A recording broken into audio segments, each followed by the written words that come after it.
ಮಾರತ್ತಳ್ಳಿ ring road ಹತ್ರ Airtel 5G building second floor ಅಲ್ಲಿ ಇದ್ದ ಒಂದು ಖತರ್ನಾಕ್ ಕನ್ಸಲ್ಟೆನ್ಸಿ ಮೇಲೆ ರೇಡ್ ಮಾಡೋದಕ್ಕೆ ಖುದ್ದು DCP ಸಾಹೇಬ್ರ ಮನ್ಸ್ ಮಾಡ್ಬೇಕಾಯ್ತು.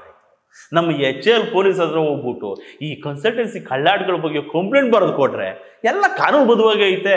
ಅವರು ಹುಡುಗರ ಹತ್ರ ದುಡ್ಡು ತಗೊಂಡು ನಾಮ ಹಚ್ಚೋದು ಕ್ರೈಮ್ ಅಲ್ಲ, ಲೂಟಿ ಮಾಡೋದು ಅವ್ರ ಬಿಸ್ನೆಸ್, ಇಂಥವ್ರ ಬಗ್ಗೆ ದೂರು ಕೊಟ್ಟಿದ್ದೀರಲ್ಲ ನಿಮ್ದೇ ಮಿಸ್ಟೇಕು ಅನ್ನೋ ತರ ಒಂದು ಇಂಬರಹ ಬರೆದು ಕಳಿಸೋದು. ಆವಾಗ ನಮ್ಮ HL ಸ್ಟೇಷನ್ನಲ್ಲಿ ಇನ್ಸ್ಪೆಕ್ಟರ್ ಆಗಿ ಆಳ್ವಿಕೆ ನಡೆಸ್ತಿದ್ದು ಅಜರುದ್ದೀನ್ ಸಾಹೇಬರು ಅಂತ. ಈ ಕನ್ಸಲ್ಟೆನ್ಸಿಗೂ ನಮ್ಮ HL ಸ್ಟೇಷನ್ಗೂ ಅದು ಏನು ಕನೆಕ್ಷನ್ನೋ ಏನೋ ಆ ಭಗವಂತನೂ ಗೊತ್ತು. ಇವಾಗ ಖುದ್ದು DCP ಸಾಹೇಬರು ಇಂಥದ್ದೊಂದು ದಂಧೆ ಮಾಡ್ತಿದ್ದ ಕನ್ಸಲ್ಟೆನ್ಸಿ ಮೇಲೆ ರೇಡ್ ಮಾಡಿಸಿ ಕೇಸ್ ಮಾಡಿಸಿರೋದು, ಜಾಬ್ ಸಿಗದೆ ಜೇಬಲ್ಲಿದ್ದು ದುಡ್ಡು ಕಳ್ಕೊಂಡಿದ್ದ ಸಾವಿರಾರು ಹುಡುಗರಿಗೆ ಸಮಾಧಾನದ ವಿಷಯ.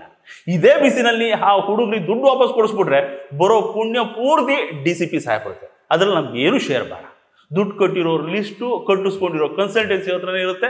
2,000ನೋ 3,000ನೋ ಸಣ್ಣ ಅಮೌಂಟೆ ವಾಪಸ್ ಕೊಡಿಸಿದ್ರೆ ಕೆಲಸ ಹುಡ್ಕೊಂಡು ಅಲಿತಿರೋ ಜೀವಗಳಿಗೆ ತುಂಬ ಉಪಕಾರ ಮಾಡ್ದಂಗೆ ಆಗುತ್ತೆ.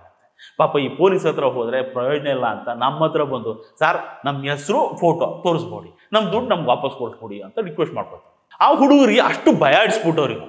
ಈ ಮಾರತ್ತಳ್ಳಿ ಕನ್ಸಲ್ಟೆನ್ಸಿ ಐತಲ್ಲ, ಎಂಥ ಖತರ್ನಾಕ್ ಮಾಫಿಯಾ ಇರುದ್ದು ಅಂದರೆ ಜಾಬ್ ರಿಕ್ವೈರ್ಮೆಂಟ್ ಇದೆ ಅಂತ ಯಾವುದಾದ್ರು ಒಂದು ವೆಬ್ಸೈಟಿಗೆ ಲಾಗಿನ್ ಆಗಿಬಿಟ್ರೆ ಸಾಕು, ಆ ಡೇಟಾನ ಇವ್ರು ಹೆಂಗೋ ಕಲೆಕ್ಟ್ ಮಾಡಿಕೊಂಡು ನೀವು ಶಾರ್ಟ್ ಲಿಸ್ಟ್ ಆಗಿಬಿಟ್ಟಿದ್ದೀರಾ ಬನ್ನಿ ಇಂಟರ್ವ್ಯೂ ಐತೆ ಅಂತ ಕರೆಸ್ಕೊಳ್ಳೋದು. ಜಾಬ್ ಕನ್ಫರ್ಮು ಆಫರ್ ಲೆಟರ್ ಕಳಿಸ್ತೀವಿ ಅಂತ ಕತೆ ಹೇಳ್ಬಿಟ್ಟು 2,000 3,000 ದುಡ್ಡು ಪೀಕ್ಕೊಂಡು ಕಳಿಸ್ಬಿಟ್ರೆ ಮುಗಿಯಿತು.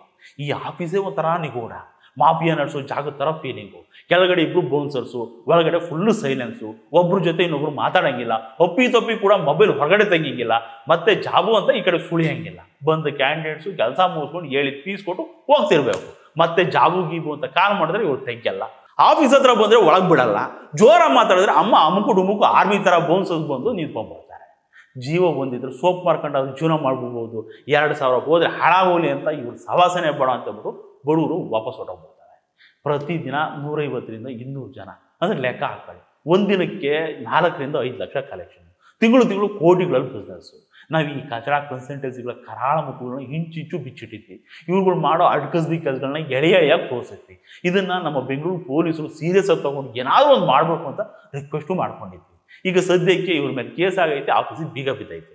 ಈ ಕೆಲಸ ಎಲ್ಲ ಪೊಲೀಸ್ ಸ್ಟೇಷನ್ ನಿಮಿಟ್ಗಳಲ್ಲೂ ಆಗಬೇಕು. ಕಳ್ಕೊಂಡವ್ರು ಬಂದು ಕಂಪ್ಲೇಂಟ್ ಕೊಡಲಿ ಅಂತ ಕಾಯಬಾರದು. ಯಾಕಂದರೆ ಕೇಸ್ ಆಯಿತು ಅಂತ ಇವರೇ ಸುಮ್ಮನಾಗಲ್ಲ.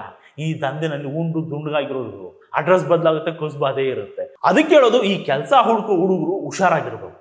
ಜಾಬು ಇಂಟರ್ವ್ಯೂ ಅಂತ ಏನಾದ್ರು ದುಡ್ಡು ಕೇಳಿದ್ರೆ ಫಿಕ್ಸ್ ಆಗ್ಬಿಡಿ ಅವ್ರು ಫ್ರಾಡು ಅಂತ.